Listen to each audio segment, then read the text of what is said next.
not going to be here, so I'm going to do that for her. Hello, everybody. Happy Sunday? Sunday. Happy Sunday. Happy Sunday. Happy Sunday. Here we go. All right, thank you so much for being here. So my name is Brianna Silvio. I have my master's degree. I actually have my master's degree in mathematics, and I am a nationally licensed fitness instructor and personal trainer through the National Academy of Sports Medicine, and also through a big umbrella of just nationwide certifications. And this is my husband, my partner in crime. What's your name? What's your name? Silvio. Well, we're going to do introductions. Yeah, I guess we're going to do introductions. Okay. Oops, there we go. So here's an outline of this evening. We're going to talk about cardiovascular health, the what, the why, the how, the science behind exercise adaptation. We're going to talk about where do I start, how do I keep up, and what if I fail? And we're also going to go into healthy habits. And in addition to that, we're going to do some takeaways and then getting started. So some examples of quick, effective workouts of the day that you can kind of take and start implementing pretty quickly. Uh-oh. There we go. I'm going to go ahead and pause that because I don't know what that's doing. All right. So like I said, my name is Brianna. I have been a fitness instructor for 13 years and a trainer for 13 years. My specialties include nutrition, pre and postnatal fitness, functional fitness, hand boxing, and strength training. And this is my husband, Matt. So I'm Matt Silvio. So my day job is I have my degree in geochemistry from NAU. So I have a master's science from there. I work as a geologist for an energy company. I have 2 chronic diseases. So I'm type 1 diabetic, and then I also have Hashimoto's, which is a thyroid disease. So I don't produce insulin and I don't produce thyroid hormone. So what that means is basically I need to take insulin. So I wear an insulin pump and also a Dexcom to monitor my blood sugar. And then I also have to take a thyroid hormone. And for people that don't know, thyroid usually equivalates with basically you have low energy. So it affects your metabolic system. And so just a few things about, what we've been through is I went through basically a huge lifestyle change. When Freya, our daughter, was about 6 months old. So I wanted to, kind of retake control of my health. So I ended up losing 80 pounds just through diet and exercise changes. And then since then, I've done a whole bunch of crazy races and stuff. So I've done full Ironman, a 24-hour obstacle course. A full race. Ironman when I was like 40 weeks pregnant. Yeah. Let me just plug that in there real quick. 24-hour obstacle course race, ultra marathons, tons of marathons, all sorts of stuff like that. And then we both are vegan, so plant-based, and I've done all of these athletic endeavors, while being plant-based too. Yeah. So that's kind of our introduction and just a little bit about us. Okay, so he is going to go into cardiovascular health. So what I really love about this little part of it is sometimes we think it like, okay, this is a science lesson.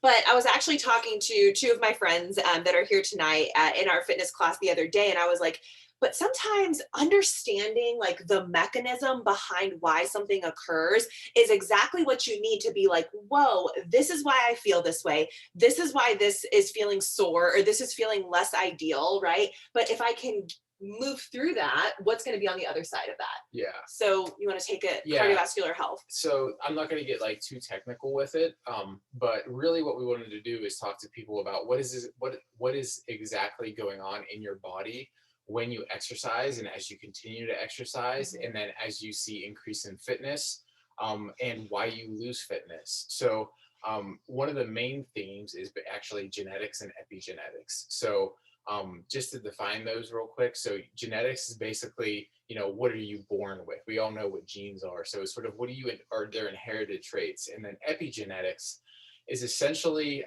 the way that your body turns on and off the genes within your body to basically to function. So whenever you think of epigenetics, it's a real simple example of that. Everybody has cancer in their body constantly. What your body does is it turns on certain genes to kill those cancer cells. So that's one thing of epigenetics. Another thing is with exercise. So when we talk about the gene expression, so we talk about how our cells function. And from a cellular level, what's happening when you exercise is you basically do a whole bunch of different things, But one of those things is you increase mitochondrial density. Why is that important? Well, mitochondria are, basically the powerhouses of our cells. They, produce energy, ATP. But basically what happens is through exercise, it promotes the increased density of these mitochondria. You think about that, well, what's happening at a cellular level is you're increasing the energy efficiency of a cell, which then increases your overall body energy efficiency. So when you exercise and you get into an exercise routine, your body is adapting to these changes. It's adapting to the stress. So if you start to go from the couch to running a mile, and then to 2 miles, and then to 5 miles, and then 10 miles, and ultra marathons, what's happening is your body is responding to that stress through epigenetic changes. So it's basically signaling on these genes to take care of the stress that's enacted upon the body. And so what does that mean? Well, excuse me, it means that your body has to learn how to adapt to these at a cellular level. So that's why, you can't just go, run a mile one day and then start running 4 miles the next day and then a marathon. Like, it takes time to go through this because your body actually has to adapt at the cellular level. So it's important, when people say you have to stick to a routine and you have to slowly transition into it, you can't just make a change like that. Your body's adapting at the cellular level. And I think that's why a lot of people fail when it comes to physical fitness endeavors, because we get excited, right? We allow our emotions to kind of take over, and we're like, boom, I'm gonna be in a bikini by the summer and it's gonna be awesome. And you get hype and you get like amped up and ready. But then what happens is you go into that space of, okay, now it's time for the uncomfortability part. And this is not what I signed up for. And also, like, it hurts. Like, whenever you start to do a routine, like, your body has to learn to adapt that. And I can tell you from personal experience that, when I ran my first half marathon, like, I couldn't walk for days. Like, Brianna was rubbing my legs in the bed. Like, it hurt so bad. He was like, yeah. And I was like, I had a baby. At the end of my last training block, where I did 36 miles for my birthday, like, I was running half marathons every weekend. Right. So there is an adaptation phase that takes place. And once again, that's at the cellular level. So it does take time, and you have to do it slow. Because if you jump into things, you're going to end up hurting yourself. Your body's not prepared for that. Right. So another thing, whenever we exercise, is it promotes lean muscle mass growth. And that's going to depend on, if you do a lot of cardiovascular versus resistance training, that proportion is going to change. But what happens whenever you have lean muscle increase or lean mass increase is you basically are able to burn more calories at rest. And so that's whenever it comes into, you're burning, whenever if you lift more weights, you're going to be able to keep your metabolism a little bit higher because your body's having to feed that lean mass. It also increases your insulin signaling pathways.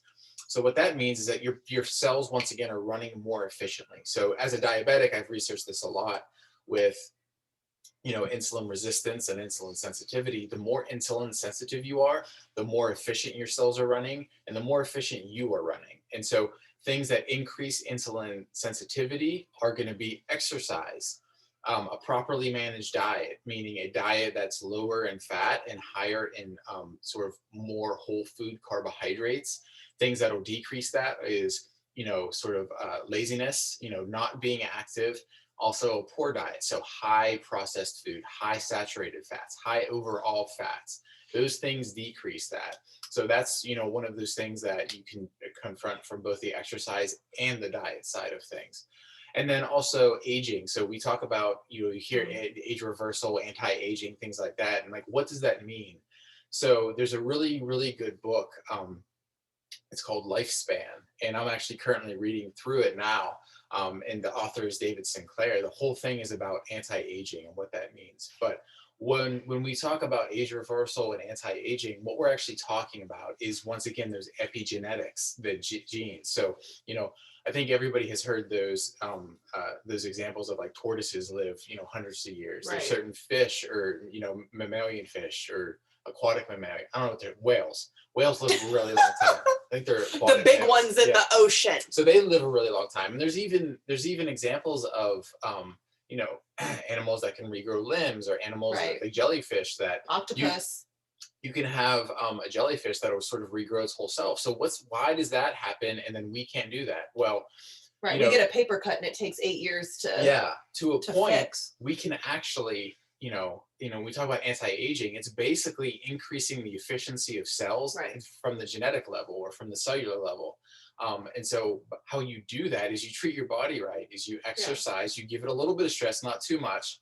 Once again, that goes into allowing your body to adapt, and then it's also eating a health promoting diet. Right. So getting rid of the processed foods, getting rid of all the garbage foods, and eating a more whole food diet.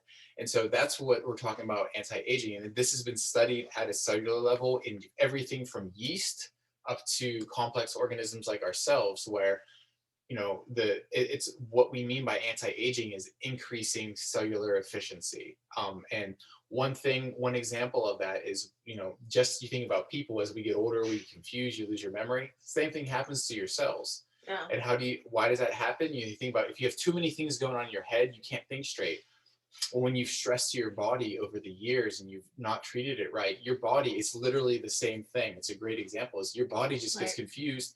You have a lot of free radicals in your body. It doesn't know how to take those up. So Well, we both had family members yeah, with dementia and with Alzheimer's Yeah. and, with those types of, so that kind of also triggered this whole, I suppose obsession rather with, okay, but why, Yeah. right? Matt and I are obsessed with why and how. We know, I mean, you guys all know us for the most part. So like, y'all know this, but like we are, okay, so you can't just tell me that. So like this does this. It's Yeah. like, no, Yeah. no. Yeah. Why and how. And this is the reason why. Yeah. And you talk about like this sort of anti-aging thing, is there is such thing as a biological age, which is how old is your body, and then there's a temporal age, which is I'm 36. So oftentimes when you take the statistics of what a human's body efficiency looks like, I might be 36, but I may be functioning like a 20-year-old or Right. something like that. So I think it's important to understand what we mean by anti-aging and how you can actually promote that. And Right. so the two other bullets on here are angiogenesis and cardiovascular remodeling. What that means is that your body is actually growing new blood vessels essentially whenever you do cardiovascular exercise, which is good because it's increasing that efficiency, it's increasing blood flow. And it's doing this by epigenetics. It's your body is basically sending these signals to grow more blood vessels, and you see that a lot from people that are lazy, or not lazy, but inactive, then go into active, and that's how you increase your cardiovascular fitness. Is you're growing more blood vessels, and then also you increase the cellular translation of proteins. What does that mean? That means that you're just increasing the cellular efficiency. So, and we talk about proteins, we're not talking about like, oh, Right. I ate some protein powder. This is amino acids, Right. where our entire body is made up of amino acids, and that is actually what's allowing the genes and the epigenetics to actually occur. So you increase that cellular communication and efficiency. So just to summarize, like when we talk about exercise, adaptation, and how it's happening, what you're doing is you're increasing the cellular efficiency, and then that translates up to the system, the organs, then to the entire body. So right. Like this is not, I want to lose 10 pounds. yeah, Like this is so much deeper than that. And it should be treated as such. Yeah. People that, and I was one of these people as well, and I'll move on to the next slide, but I was one of these people as well, where it was just, it was all about the weight loss. It was all about maintaining, this type of body structure. And it wasn't until, I got pregnant and I gained 100 pounds where I realized like, it's so much more than that. So let's go into how do I start? So defining your why, understanding that you are doing something leading to completion and long-term satisfaction. And fitness is no different. You have to really sit down and think, why do I want to do something like this? What in my life do I want? And it cannot, and it should not be, oh, well, I want to look a certain way, be by a certain time because of this reason. I want you, and I challenge you to really dig deep. I want to live the longest life that I am meant to live as possible, and I want to do it independently. Right? We think about how old we are, and then we think about moving through the future, and that's kind of where the why really comes from. Is I want to see my kids, I want to see grandkids, I want to see great grandkids, right? As long as the universe allows that. And understanding that it's an evolution of adaptation. You have to walk before you run, and think about sustainability. Is it sustainable? You know, don't start planning on running 6 miles every single day when you work full time and you have a young family, or you know, you don't have that time allotment in your day, but you only have it for this week, so you're going to do it. Well, and two, speaking to the previous slide, where like you have to adapt into running 6 miles. If you haven't Right. ran in years and you Right. don't do anything, you need to start with maybe just walking a half a mile Right. and see how your body feels and adapt. Because what happens when you don't do that is you get injured and then you say, And well, it's over, right? and you make excuses like, oh, I'm old, so I can't exercise. Yeah. Well, no, you just had a horrible plan. Right. You need to have a plan going into it. Right. And then this is one of my favorites: choosing activities that you love.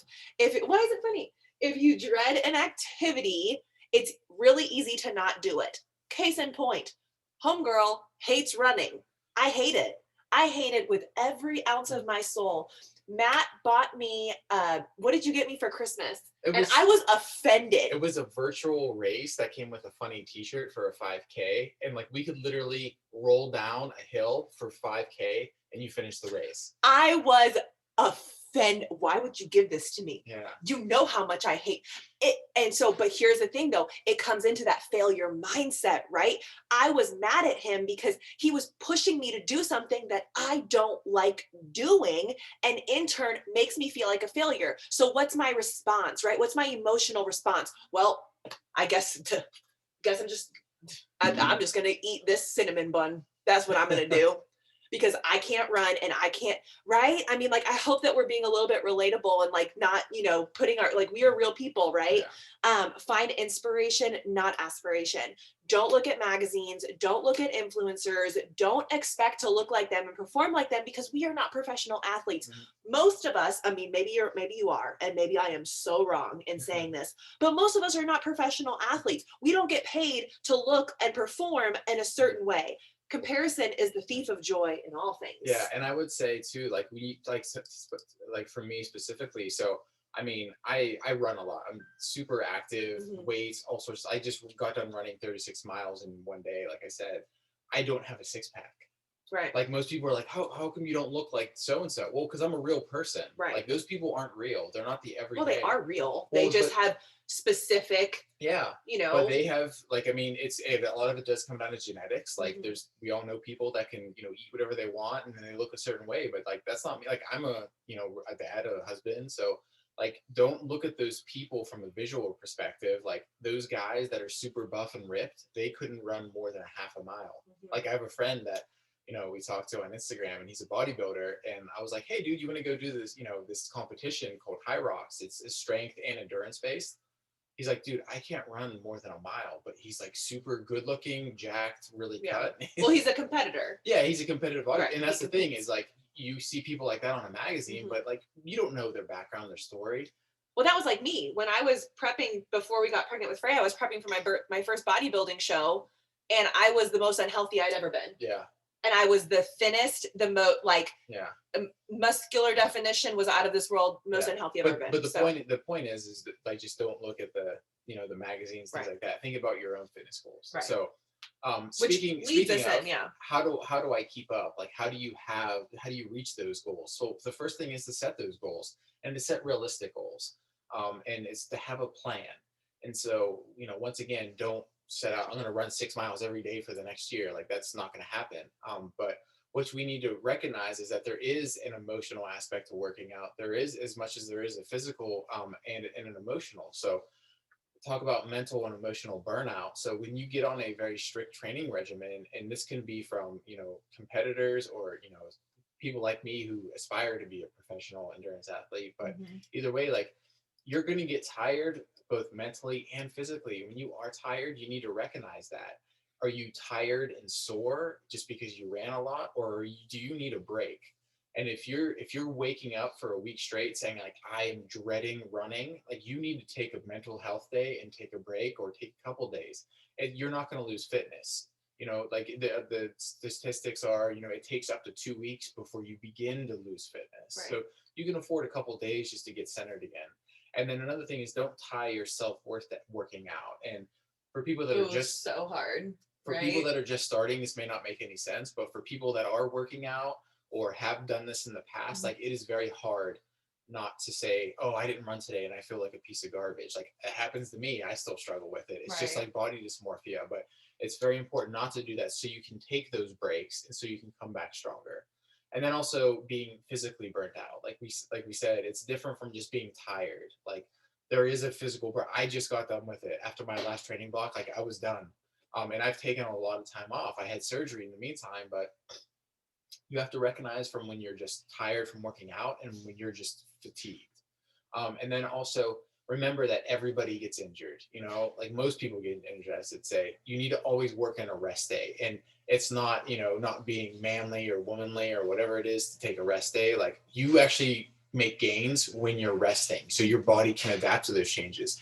If you're always stressed, if I'm always working, you never have time to come down and process everything. Your body's no different. Yeah. And so from a planning perspective, the most important thing is to go into it with a plan. So choose times and days that work. I'm an early person. I wake up at 4 and work out. Brianna's not. If she tries to do that, she lollygags in the morning and then, oh, look, it's time to get ready for a shower. She doesn't work out. But if you plan it. Do you hear that? That subtle, it's real subtle. If you plan out a time of day where you're going to do it, then, you're going to do it. So you're more likely to fit it in or to get it in, sorry. And so don't just fit it in. You don't want to half-ass a workout. You want to give it your all, make it a part of your day and look forward to it. And then it's always a good idea to place some sort of event or something to where it sort of keeps you motivated. There's sort of like a understanding that like in the endurance community, when you finish a big race, you get this depression because it's like, what am I doing with the rest of my life? Like you always have some sort of date on the calendars, like holds you accountable. Yeah. And that's really what it's for, is accountability. So it could be a race, a fitness competition, even like a vacation. Like I want to go to Montana to hike Glacier National Park. Okay, I got to get into shape before I do that. And then plan other healthy habits in conjunction with that. So that means diet, make sure you're hydrating, all of that sort of stuff. And really with that too, you can move on as I finish up, but you want to have a communication with your partner too, or people that you live with, say, this is important to me, so they can understand and sort of take up anything, for the kids, like I need you to watch the kids so I can work out. And so, you do want to make it a priority, but you don't want to make it the only priority in your life. You can't neglect other people for this. And so you need to have healthy boundaries. So set them with friends and family. So you can involve them, let's go for a walk, let's go for a run, or you can just let them know, like, this is important to me. How do we arrange our schedules so that we can actually, so I can accomplish my goals? And I'm just going to interject just for one moment, because this is something that I just honestly did not ever take seriously, because we literally met in a gym type setting. So like physical fitness has always been, and like my mom was on this call, like my mom and my dad own gyms. Like physical fitness has always been a part of my life. It's always been a part of his life. So when we brought our lives together, we really didn't think anything of it. It was never a like, and don't think of it like asking for permission, but more so just communicating with your partner, because then in pop children, and all of a sudden it's like, it actually becomes kind of a place of pull. Friction. And so you might look and be like, oh, well, they just want me to be happy and healthy. And yes, that is probably 100% true. But if you go ahead and just sit down and have that real conversation with your significant other, with your partner, with your family, with your friends, and say, listen, like, this is what I want to do for myself. And it would be really great if y'all could just cheer me on. You would be so surprised if, just by opening up the door and being like, I have made this decision and I would really appreciate your backing. Just the type of accountability that comes from voicing that. Yeah, it's really powerful. Too. And then the other things are, understand that it's a time, and it can be a financial commitment. Just knowing what those are. So once again, if you have, if you're a single parent with, 5 kids, hopefully that's not the case, but you're not going to be an Ironman triathlete unless you have somebody coming and helping. It's too much. You can't go on a 7-hour bike ride with five kids. Yeah. So you need to understand what your time is and be realistic with it. Then also there is a financial, like if you're going to be a triathlete and you're going to be serious, it is a lot of money. Like prepare to lay down like $5,000. Like if you can't do that, then don't go for that, or figure out a way, or understand what that is. And then really too, it's staying grounded. Like, most likely you're not going to get sponsors. You're not going to be a professional athlete. That shouldn't be your why. It should be, I want to be healthier. I want to spend more happy time on this earth. And then you should be able to enjoy it. And now there's going to be ebbs and flows where it's going to be harder and it's going to be easier, but it should be something that brings you excitement. And then really it's keeping that why at the forefront too, is I want to be healthy. Like that's my why. Like there's a bunch of other little whys branching off from it, but I want to be healthy enough to when I'm 65, 70, I'm able to run and I'm able to climb and bike with my grandkids. That's really it. Yeah. So really keeping that healthy relationship and understanding that it is a relationship with fitness, and then keeping those people that are involved in your life true. Can you please explain what this picture is? Yes, so that is the KT boundary, hence keeping healthy boundaries. So the Paleogene and the Cretaceous is the boundary from when the dinosaurs went extinct. So the Paleogene is I think it's the era, but basically Cretaceous, there was dinosaurs. Right after that, no dinosaurs. So it's one of the most well-known geologic boundaries. Oh, so it's a boundary. It's a boundary. Ooh, Yes. that's a dad joke. Yeah. That's a geodad joke. That's a dad joke. So let's talk about supplementing your lifestyle. So oftentimes part of getting like hype on lifestyle, the fitness lifestyle is also, you know, comes along with all these things that you think that you might need to start taking. The supplement industry can kind of be pretty nasty. Okay. I mean, what I mean by nasty is just they are, well, maybe it's not nasty and I should use a different word. Like they are just incredible marketers. Yeah, it's all marketing. I mean, it really, really is. And so something that Matt and I are really passionate about, just having backgrounds in nutrition, is what is actually needed. Like, what do I actually need? Because Matt was talking about financial commitment. Supplements can be a financial commitment, but not only that, quality of ingredient sourcing, right? What do we really need to take to consume consume to achieve the results that we're looking for, right? So Matt and I take the ones that are listed here. We take a probiotic, we take a vegan collagen, a greens and superfruit, we take a sleep aid, and we take an energy supplement. And I just want to really quickly talk about why we take each of those. And I want to keep it like literally 2 minutes or less because we're running short on time here. Yeah. But so I take a probiotic because my gut microbiome is probably the most important thing in my entire body. Yeah. I think it's the most important thing in your entire body as well. Your gut microbiome has good bacteria and it has bad bacteria, and what you eat fuels either the good or the bad. And even somebody like Matt and I, where we eat very, very, very high quality foods, we are still, I mean, guys, we are up against a wall when it comes to the way that we live nowadays. The cars, the phones, everything goes against kind of our evolutionary, the water, everything goes against our evolutionary process. So we're constantly fighting and fighting and fighting and fighting and fighting, right? So the probiotic is literally a base line to keep my gut microbiome fueled with the good and minimizing the bad. What can I experience from something like that? A stronger immune system, better, what's the word I'm looking for? Better like colon health. Yeah. Right. You're talking about more regular, which is good. Right. More mental clarity. You can help control cravings. Yeah, nutrient absorption. Absorption. And just to be clear too, like this is a pro and prebiotic. So yes. It has basically the food the bacteria need as well as the bacteria. Right. And it's layered with a flaxseed oil pattern to help it actually carry all the way down into the colon. We also take I'll let you talk about the collagen because you were really skeptical and then you kind of jumped in. Yeah. The greens and superfruit mixture, even as a plant-based vegan, I don't get enough. I know that I don't get enough. And so that is just assurance for me and my body to keep my body moving in those micronutrient pockets that are probably not getting filled. The sleep aid is a sour cherry base, and it works real good. Yeah. And when you sleep better, everything is better. Yeah. I mean, period. If you are not getting like 7 to 9 hours of sound REM sleep a night and you start moving into that area, your whole life will change. And I know that because I went from sleeping 4 hours to sleeping 8 hours deeply, and I literally feel like a brand new person. Yeah.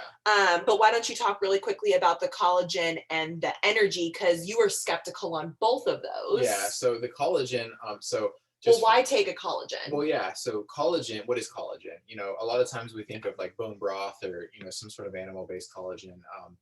And what the majority of commercial collagens are is they're ground up bones and connective tissue of animals they didn't use at the slaughterhouse. So the first thing for like us is like, that's gross. Like you're literally eating that. That's disgusting. Now from the gross side of things, the problem with that is everything that animal ate, you're now eating from it. So that's kind of gross too. If you get factory farm raised animals, they don't really get fed or housed in the most cleanest of conditions. So what we use is a vegan-based collagen. And what it is it's not the actual collagen, it's the building blocks of collagen. So when you eat an animal-based collagen, you have to break down that collagen and then reassemble it in your body. This just gives you the building blocks, so it's more efficient. And so what happens is as you get older, you're able to sort of produce that collagen less efficiently just because of age, all the stuff that we had talked about. But realistically too, collagen is found in everything. It's amino acids, it's specific amino acids, and it's found in everything from hair, skin, nails, connective tissues, all that stuff. And we are made up of connective tissue. Right. So it's good to have. So whereas somebody like Brianna really wants it for more of the aesthetic and beauty side, I want it because connective tissues is how I run. And so, like Brianna said, I was very skeptical of it. Just from the side of like, I was taking collagens before, and then you've been taking them for years. Yeah, well, not really years. I took them for a couple months beforehand, and I just didn't really see any difference. And then this specific collagen was like, holy crap! Like I kind of me being sort of science minded, I set up an experiment where one of my training runs, I was running 20 miles. And I was like, okay, let me see how I feel after this. Because usually after a 20-mile run on concrete in Dallas, my joints ache real bad and I feel terrible. Yeah. Well, after this run, like I came home and like I was super stoked because it's cool. I was like, my joints don't hurt at all. Like this is amazing. I could run more. And then 2 weeks later, I did 36 miles and felt the same way where my joints didn't hurt. I had other issues, but that was the least of my worries. And so I mean, collagen is very important. I would prefer to be a vegan source, A, because of the impurities that can be involved with it, B, the gross factor. But realistically, everybody should be taking it, especially as you get older, just because of the inability of our bodies to really assemble that. Right. And then as far as the energy supplement goes, the reason why I take it is because this particular energy supplement, once again, it just gives you focus. So you don't get jittery. Like, once again, on that 20-mile run, I had my water bottle set up. I'm that dork with the water bottles that's running. I had put a packet sort of distributed throughout it. And man, like I was just hyper focused. Like I knew, okay, focused on everything. My mind wasn't wandering, thinking about anything else. Like you're not jittery. Yeah, it just gives you really a honed in focus. It's almost like one of those, like on a TV show where it's like zoom, like it kind of does that. So I don't really take energy supplements. I don't take energy drinks or anything like that. And the good thing about all of these things is they're organic. Right. They're sourced from whole plant foods. So that's something that we really look into, because when you start to get into the sourcing of ingredients for supplements, especially, it can get real gross and real nasty. Yep. And so that's the thing is, like, from supplements, like, yes, when you do enter a fitness routine, even if you're not in a fitness routine, supplements aren't a bad idea. You just have to know what you're taking, why you're taking it, what you should expect to see, and what you shouldn't expect to see. Right. If they're saying that you're going to go from zero, or low muscle mass to being, like Arnold in 4 days, like that's obviously crap. So yeah, I mean, and this is it. Like when people ask, like, okay, so do you take protein powder? No, we do not. Do you take pre-workout? No. I mean, I take an energy packet. I take beets. Beets and energy packets. Beets taste like dirt, you guys. Somebody tell this man. I need to have a whole presentation on beets. Beets are the nastiest root vegetable. Okay, let's talk about failure. Okay, so I love this topic. When you enter a workout routine, please expect to fail, because then you can learn from it. So failure is always a product of entering a fitness regimen. It's not an option. It's going to happen. And so what happens whenever you get into that, whenever you fail, something like that? Well, there's a dam busting through. Well, what happens whenever a dam breaks? You're going to build the next one a lot better. You're going to learn from it. You're going to learn from the mistakes, and then you're going to build a better one. Same thing from a fitness routine. Anytime that I've not performed the way that I wanted to, I reflect back on what was my training like? What was my nutrition like during that training? What was my nutrition like on the day of? What could I have changed? and then you come back and you're way better than you were. So all failure is a learning opportunity. Failure shouldn't be seen as a bad thing. Yep. So use it as a tool. Why did I fail? What could I do differently? How do I enact that learning? And this goes from the planning. So once again, if you start and try to run 6 miles every day from not doing anything, you're going to fail in that. You're going to hurt pretty bad, and you're going to need to scale it back. You're going to learn from that the hard way. Try to take our advice and don't do that right away. But another thing is get comfortable with being uncomfortable. That's a cliche phrase, but it's so true. Workouts should make you uncomfortable because that's how you're going to grow. If it was super easy peasy, then what are you doing? Like, your body's not adapting. So, and also celebrate those accomplishments. It's not nerdy to say like, oh, I just ran a 5K. Whenever somebody like me runs 36 miles, like, my accomplishments aren't yours. Everybody starts from a different place. But it's really celebrating those small wins and then checking those off and then looking forward and taking what you've learned, whether you did fail or whether you completed it. Right. And really, the only real failure, honestly, is not trying. Is not, because then you're guaranteed not to go forward. Right. At least if you're trying, you are making progress. Even if it's not a physical progress, you didn't win that race, you're still learning. You're still getting fitness. Well, and what I had to really learn of myself personally is I had that really bad, nasty habit of, if I was not drenched in sweat, it wasn't a workout. And it took me years to break that habit. But now I have this whole thing of, if I move my body 15 minutes, great. I mean, I lost my entire baby weight from my son, who was 10 and a half pounds at birth, walking. I literally just walked. And so don't think that if you physically cannot run, if you physically cannot get to a gym, if you physically cannot lift weights because of carpal tunnel or whatever, don't think that this is just not for you. Because at the end of the day, you can walk, and walking will work. And seriously, body weight workouts are one of the most challenging. I don't care how much you can bench press, do 30 push-ups. If you can walk, you can do a push-up and a sit-up. That's a great workout on its own. Yeah. So let's talk about goal setting really quick, right? Make attainable goals. Do small actions dailies.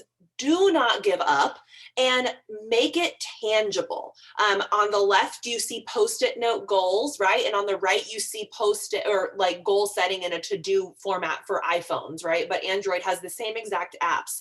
You can download any of these apps. You can get yourself some Post-its, and you can make a goal, right? Move 15 minutes today. Drink, 10 ounces of water, and then pop those Post-its off like by 9 or 10. Right? And then every time you do something, rip it off.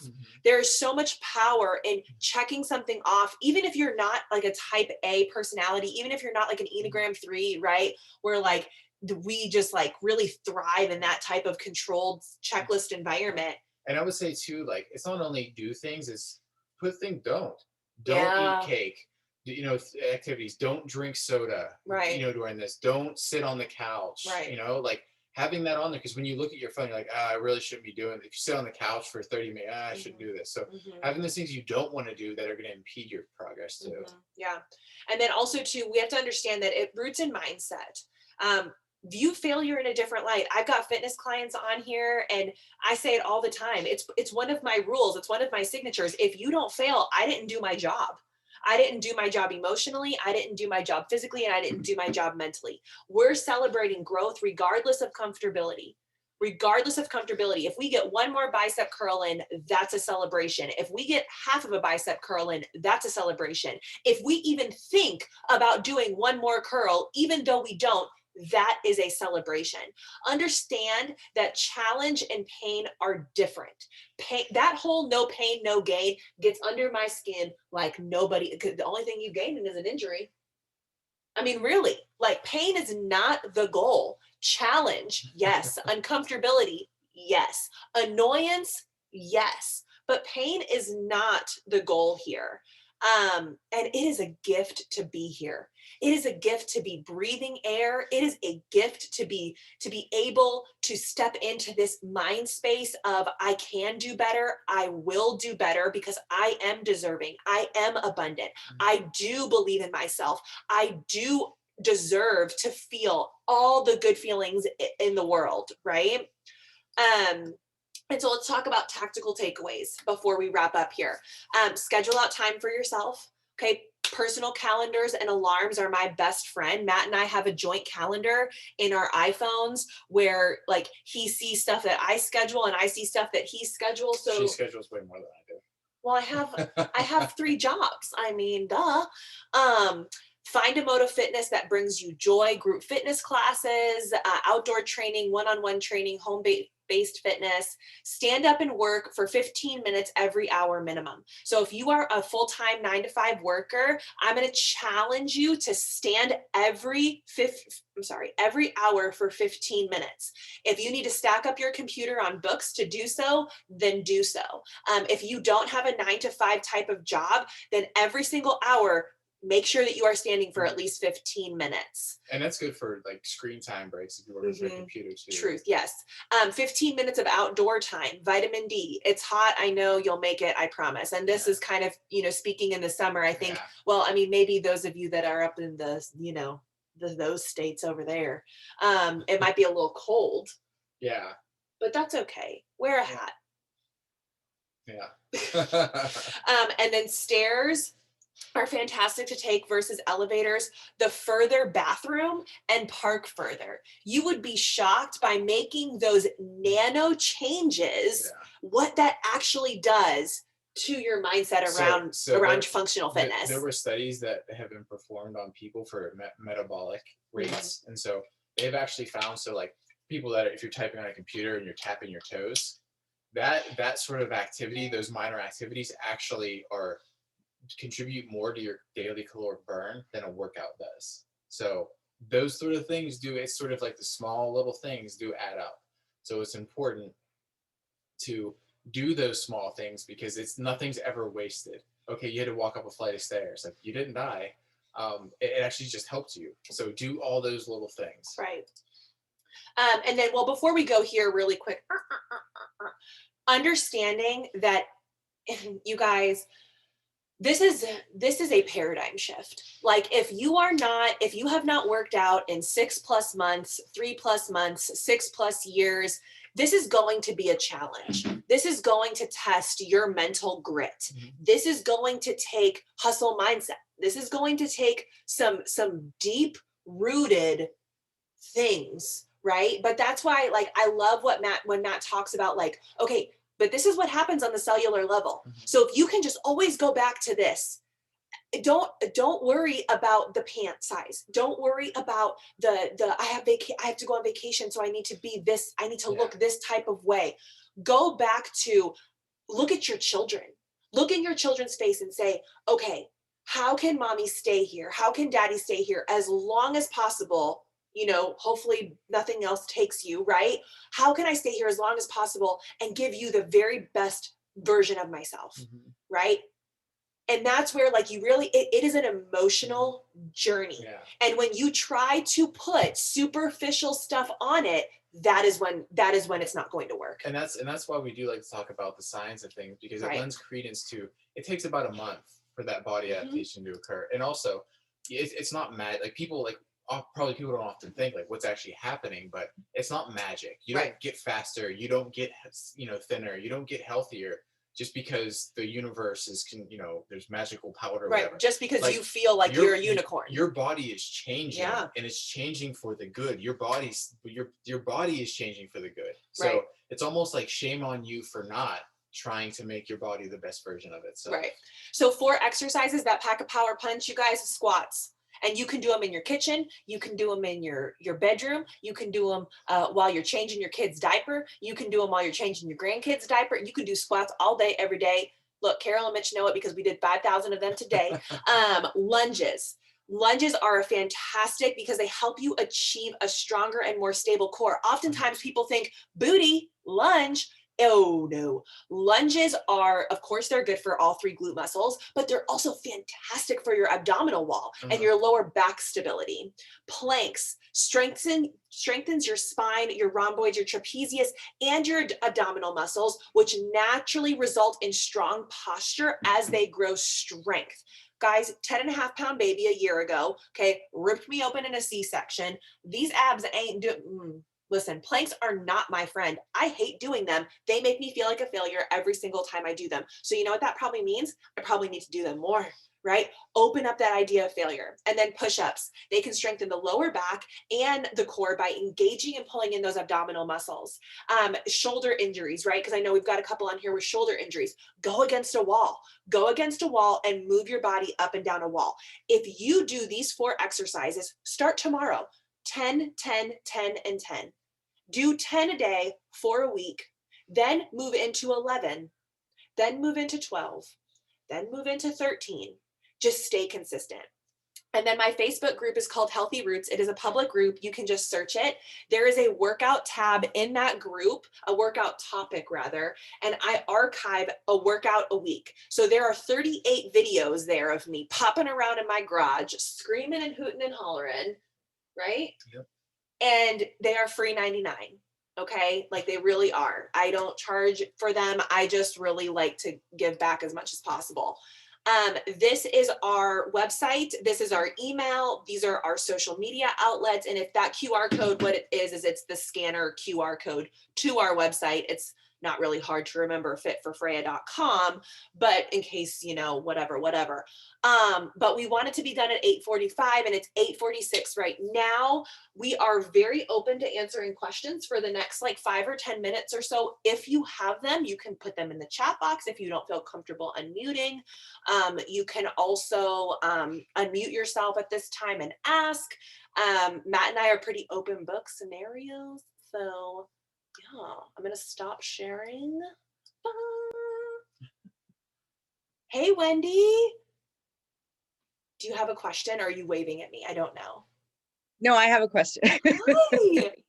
So first of all, I want to say, Matt, I love beets, so I'm with you on that one. Dirt. I'm sorry, girl. So my next question is, I actually have recently started taking collagen.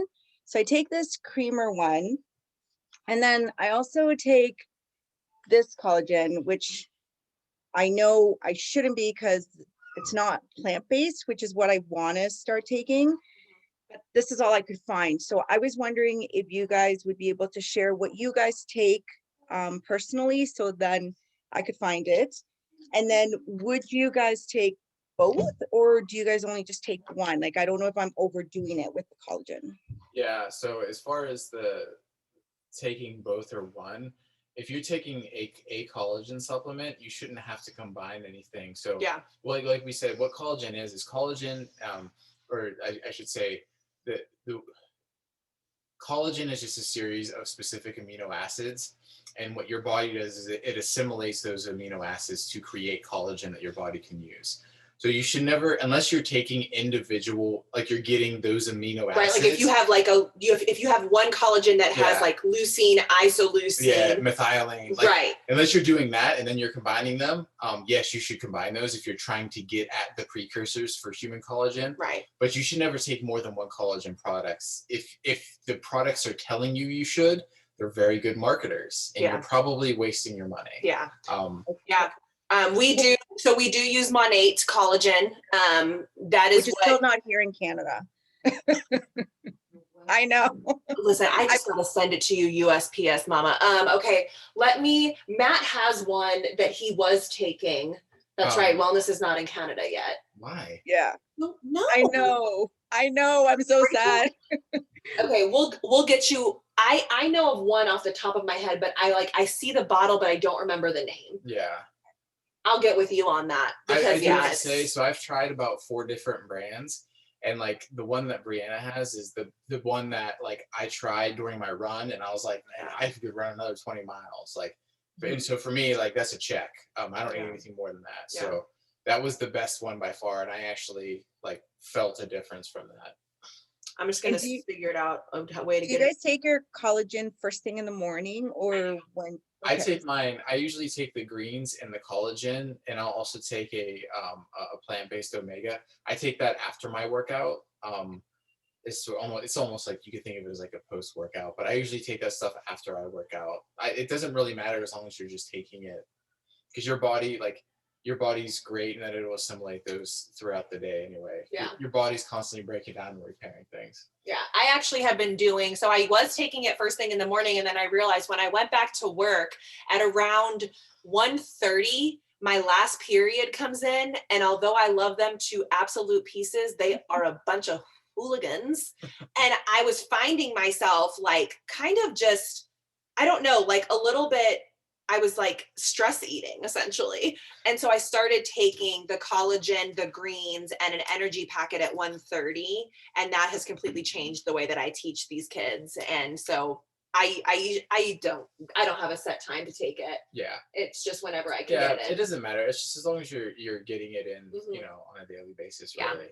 And then, yes, Miss Patty, I do have it recorded, so I'm going to go ahead and put it on a Google Drive and I'll send it to Sarah to send to you. Yeah. And type 2 diabetic, like we can have a separate conversation from this. We should. That like I'm fine with doing is one-on-one Zoom, that it's very important. And it will change a type 2 diabetic's life to where you won't need medication. Yeah. For the, like, you know, I don't know the history, but it's been person after person has made these lifestyle changes. They're off blood pressure, Yeah. you know, whatever, you know, metformin, whatever they're on. So there's a lot of changes you can make to your lifestyle. Hey, Yeah, Miss that's what I would like. So he's around for the grandbabies. Yes. Yeah, absolutely. And Matt is great in this area because, you know, having type 1, like it is different than type 2, but at the end of the day, like the pancreas is not doing what it needs to do. Yeah. So absolutely we can set something up with you Yeah. guys and talk more. Anybody else have anything? Oh my gosh, you guys, thank you so much. Well, I have one quick question. When you put the energy and the collagen and whatever, because I'm like texture issues, Mhm. is it really super thick if you're combining all of Mm-mm. them?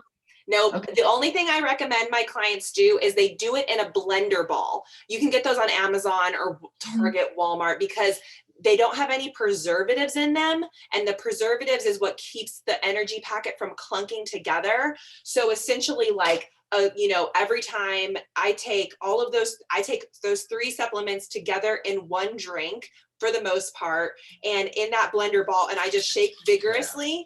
And it breaks up everything, but it is not thick at all. And The greens are slightly so the greens have, I think, 4 grams of fiber, which is a good thing. right. Because Yeah. they're made from whole foods. So you'll Right. see them settle out a little bit.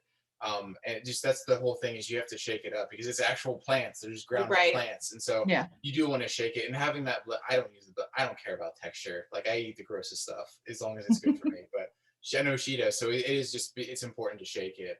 But if you see sort of things settling out, Yeah. that's, Just shake it again. just shake it again before you drink it. Yeah. And at first I thought, oh, well, this is poop. You know what I mean? Like that's kind of like, It how am I will going be. to, gross. How am I going to tell my clients this, you know? But then I thought about it. Well, what makes it that way? And it's honestly, it's the lack of fillers Yeah. and binders in the products. That's why they settle. Thank you. You're welcome. All right, guys. If everybody else is good, we really appreciate your time, and we're very honored. We're very honored that you guys would Yeah. spend our evening. This is cool. I was really nervous. Yeah. And if people have more questions, feel free to reach out. Yes, always. Matt and I are open books. But you guys enjoy your evening. We'll get those recordings to you if you'd like the recording. And any more questions, that is what we are here for. Awesome. Thank you so much. You're welcome, guys. Have a good night. See you later. I'll get her. See ya. Bye, Mitch. Bye, Carol. Bye. See ya. Hey, Mitch wants the recording. I'll put it on a Google link and I'll send it. Yeah, for my my sister and my mom. Okay, awesome. All right, guys, have a good night. See you later. Bye.